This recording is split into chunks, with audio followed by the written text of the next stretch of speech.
Are you ready to sing with me? Today I saw an octopus swimming in the sea. He popped his head out of the water and he said hello to me. I got such a shock that I dropped my bright red hat. It splashed deep into the water. It wasn't coming back. Oh, the octopus knew what to do. He gave a little wink before disappearing below the waves, leaving a trail of ink.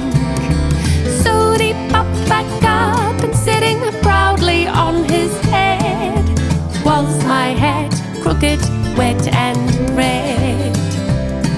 So if you see an octopus wearing a bright red hat, please ask him if he kindly wouldn't mind giving it back. But be careful when you ask. Oh, just remember that this octopus is rather fond of hats. So be careful when you ask. Just remember that this octopus is rather fond of